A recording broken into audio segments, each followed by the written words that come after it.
Hi everyone and welcome back to my channel.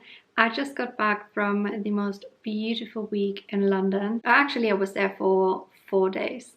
So I decided to spend my 30th birthday in London to just do everything I love. And I've actually filmed a few clips here and there that I want to insert now. And then for the second part of this video, I would like to talk about a few things that I learned in my 20s. Just a few little lessons I would like to share with you from my heart to yours, because I feel like we can learn so much from our own personal life experience. So if my life experience can help you, then it was absolutely worth going through everything. So let's start with my little London vlog. You can watch the clips now and I really hope you enjoy.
When I'm reflecting on my 20s, I actually have to smile so much. I'm so grateful for all of my experiences, even the challenging ones, and there were plenty of them, because I had to learn through them.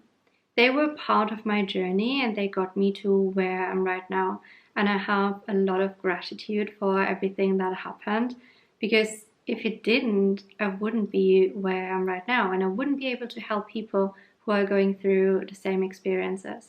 So I have put a few categories because there are so many lessons. We would literally be sitting here for 10 hours if I were to actually go in depth about everything. So let's just start with few things I feel like the most important lessons, and also the lessons I feel like will resonate with most of you. So let's start with relationships. So based on my personal experience, because I never really had love for myself in my 20s, I always felt like I'm not good enough. I always believed that love had to come outside of myself. I believed if I had a partner, everything would be perfect, everything would be complete. Like that person would bring me love, and then I don't have to give myself love. I didn't even recognize I didn't have love for myself. But looking back now, I definitely didn't. And you could definitely see that in the choices of partners I made. Because when you don't love yourself, when you don't see your own value and worth, you are attracting people who are going to make you feel exactly like that. I attracted so many codependent, narcissistic, really horrible relationships. And now I'm actually so grateful for them because they helped me so much. They helped me understand that I need to love myself. So it's not that I'm blaming anybody for what happened or whatever. It's more like I have gratitude, so much gratitude.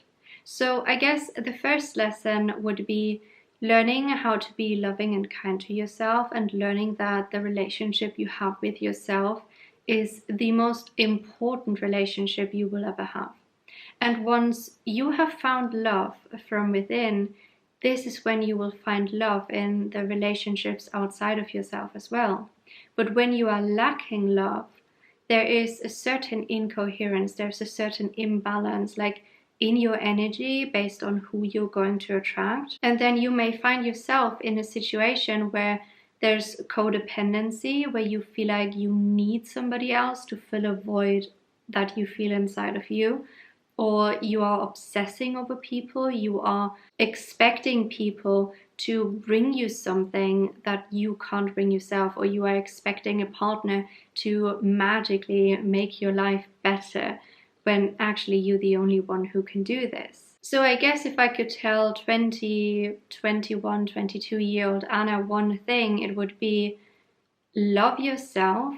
Don't focus on dating anyone because you're not nearly ready to date anyone to be in a loving and kind relationship, because you need to be in a kind relationship with yourself first. And that would have saved me so much heartbreak, so much trouble. But then again, I wouldn't change anything because it got me here, and without those heartbreaks, without those situations and circumstances, I would not have learned my lesson. And that's the thing. We need to experience in order to fully learn something. We can't just learn something in theory. We have to actually live through it. We have to experience it so we then know. So sometimes even when you're looking at a friend and they are going through something similar you're going through and you know the way out, they still have to make their own experiences. And this is the way you have to see your past relationships as well. They were experiences you needed to have in order for you to move forwards. So I guess the biggest lesson when it comes to relationships is to be loving and kind to yourself, to learn how to love yourself unconditionally, and then also be absolutely sure about what you actually want from a relationship. Because I can guarantee you, you do not want a relationship just for the sake of having one, just so you can say, oh yeah, I have a boyfriend, yeah, I have a girlfriend. You want a partner. Like, you want somebody you can work with in a team, somebody who is kind, somebody who is loving, somebody who is there to support you and you are there to support them. That is what you want. Let's move on to career. So in my 20s, I actually quit my office job and I decided to become self-employed. And that was, I think, one of the hardest decisions I ever had to make, because I had so much self-doubt. I did not believe in myself. I didn't believe I had any value or worth. And when you are in a situation like this and you want to be self-employed, there's so much resistance. But still, I'm so glad consciousness pushed me to actually do this. They pushed me to quit my job. I remember this so well. I woke up one morning and I was like, I have to quit. I can't do this anymore. I have no idea why. Like, yeah, sure, I don't like my job, but I felt this urge, like I had to do this. It was almost like I was being manipulated. It was like, you have to quit your job now. Even though it doesn't make any sense, even though you don't have necessarily a plan B, you have to do it now. And so I did, because that one decision set off a chain of events that got me to where I am right now, where I am confident, where I don't have self-doubt anymore, where I believe in my own value and worth, and where I get to do what I love on a daily basis. So I guess the biggest lesson when it comes to your career, it's about confidence and self-belief. When you believe in yourself, you can achieve whatever you set your mind to. You can do whatever you want in this world because you are truly limitless. And I wish I would have believed in myself sooner from the very beginning. But again, if I hadn't, I wouldn't be able to help others now. So I'm grateful that I didn't believe in myself. I'm grateful this journey was unnecessarily hard, because now not only do I get to help people, but I also got to grow through this. And I would not be where I am right now without those experiences. So when it comes to your career, you have to do something that is fulfilling, something that gives you purpose, something that is in alignment with your heart, a beautiful intention you have to set for yourself about what you actually want to do when it comes to your career. You have to do something that makes you excited to get out of bed in the morning. Because otherwise, what are we doing here? Honestly, what are we doing? Life is supposed to be fun. It's supposed to be enjoyed. And when there is something you have to do for 8 hours a day, or sometimes even more, it has to be enjoyable. And this job is out there. And if it's not, you can create it, because you are limitless. And I wish somebody would have told me this sooner, that we truly can do whatever we want to do as long as we believe in ourselves. And the next category is more of a general life lesson, life advice, and that is that we are not our negative minds.